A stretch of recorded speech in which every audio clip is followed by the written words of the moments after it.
Nigeria, a vibrant tapestry of places, people, stories, struggles, and unshakable spirits. Politicians make promises, but who really holds them accountable?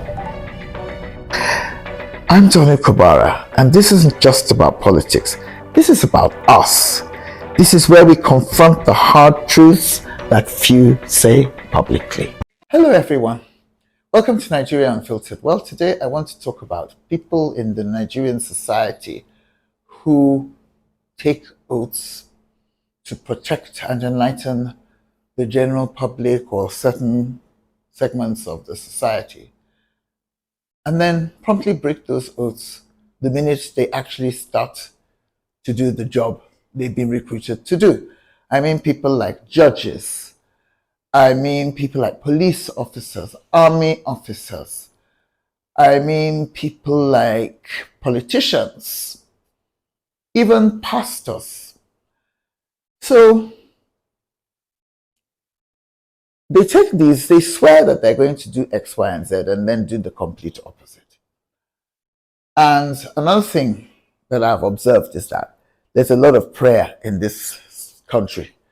If you go to a government meeting, for example, they must pray at the beginning of the meeting and at the end. At the beginning, there will be a Christian prayer for the Christians. At the end, there will be a Muslim prayer for the Muslims, or vice versa. Now, why would people who do so much praying and who take oaths be so nonchalant about honoring the oaths and, the prayers? And I've come to the conclusion that it's because a lot of Nigerians are not really Christians. Christianity is very skin deep, and also Islam. Because if they really, really believe the tenets of the religion they embrace, or say they are embracing, they would be afraid to break the moral values, to violate the moral values of that religion. Islam is very clear. You're not supposed to steal. Christianity is very clear. You're not supposed to take anything that doesn't belong to you. And there's a whole load of commandments associated with Christianity, like, don't covet your neighbor's wife, honor your mother and father, all sorts of rules and regulations. And I'm sure Islam is very similar in that sense. And yet people just do what they want, And I'm specifically looking at public officials, people in public spaces. And so I've come to the conclusion that it's because they're not afraid of Judgment Day as Christians, for example, because they don't really believe in it. Because if they really believed in Judgment Day, they'll be looking over their shoulders and looking up, knowing that God can see. I mean, you can't fool God, right? So every time you inflate a contract or drive a Rolls Royce that cannot be justified by your salary, or try and blackmail a female who needs your help so that she will sleep with you before you will assist her, all those things that Nigerian men and people do all the time indicate to me that they do not deeply believe in Christianity or Islam. I mean, I don't even go to church every single week myself. I'm not particularly religious. But believe in me, I am always aware that God can see everything I do and can see into my heart and my mind. So I'm a little bit careful, because I don't want Judgment Day to come and then he calls me and I don't have anything to say about my misbehavior. And even nobody's perfect. I mean, even when I get things wrong or I do the wrong thing, I'm always trying to think how I can make amends. Because like I said, I fear God. So in that sense, I have embraced the religion I claim to be a part of. I'm a Catholic. But all these other people, sometimes I go to the Catholic churches in Lagos, Abuja, Port Harcourt, and I see all these huge rogues there on their knees, looking very pious and joining in all the prayers. And I think, well, I mean, who do you think you're kidding, sir or madam?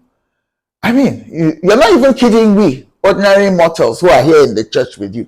How much more so Almighty God, who can see everything you've done, everything bad you've done in the past 5, 10, 20, 30 years. In fact, some of you are even murderers or manslaughterers because you have done things that have cost lives. You have stolen money for law enforcement activities that could have boosted the security architecture in different areas and saved entire communities that have been wiped out by bandits and herdsmen or whatever. There's just Nigerian VIPs, Nigerians in the public space are always doing things that harm the society and harm individuals. Anyway, I really thought about this issue, and it really boils down to hypocrisy, but it's also not just saying one thing in public and then behaving another way in private. It's also to do with, do you really believe?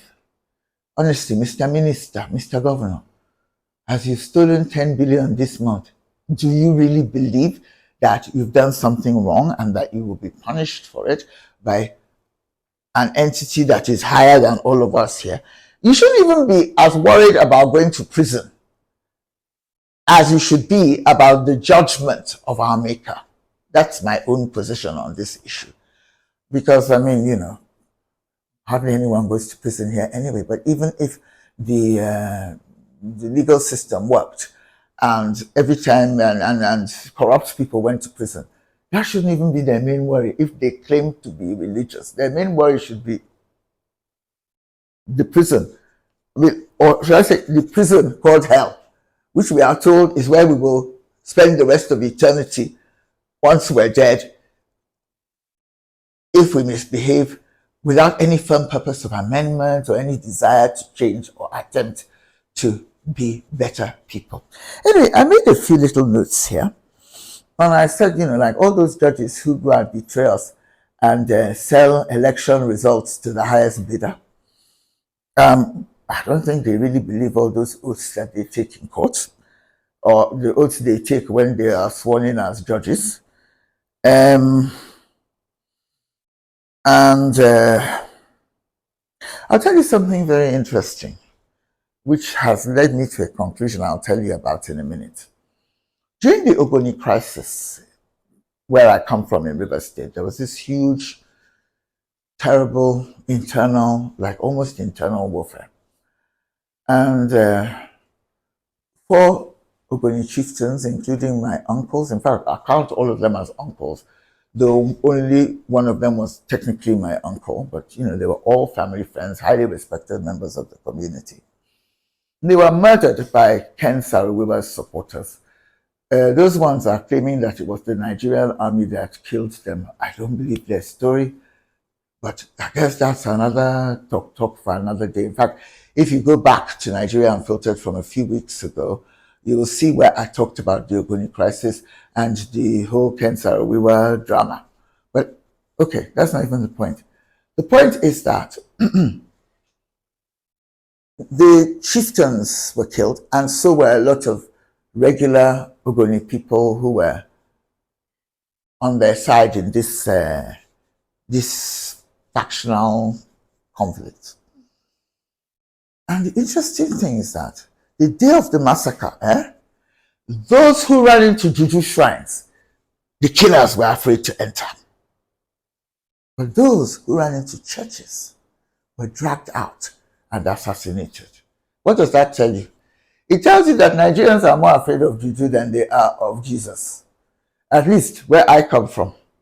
And it's probably the same up in the north, where all these Boko Haram and co who are claiming all kinds of Islamic legitimacy, which is complete rubbish. You know, I bet you anything, if you put all kinds of strange amulets and charms, they'll be more afraid of that than of the Quran. Because the Quran does not give them permission to go around raping and abducting school children. Anyway, so I think that if Nigerians want their public servants to behave better, instead of asking them to swear on the Bible or swear on the Quran, they should ask them to swear on juju, amulets and charms and things like that. I bet you anything that they will start behaving better if they are given pagan symbols of worship to swear on. Because from my small observation of the way the Nigerian psyche works, a lot of people here have a parallel belief system. They believe in Juju. They also believe in Christianity or Islam. But some of them don't even really believe in Christianity or Islam, as I've said, because they can't possibly believe if they're doing the things that they do. So I think we should, honestly, that is my honest belief. These are African traditional religions. That's what and who we were before the European missionaries came, or even the jihadi, the people who Islamized northern Nigeria. We were pagans, and I think, especially more so with Christianity than Islam, we haven't been Christians for that long. I mean, Christianity in southern Nigeria has not been going for more than a century or so, you know? And I think the traditional religion that we had before Oyibo came is more deeply rooted in the average Nigerian's heart and soul than all this other one about Jesus and 10 Commandments and Virgin Mary and all that. So that's my own take, is go and call all of them and make them swear again on herbs, amulets, or whatever it is, the thing that really, really touches them, the thing they really believe in. And we will see much better conduct from public officials. Thank you very much. What do you think?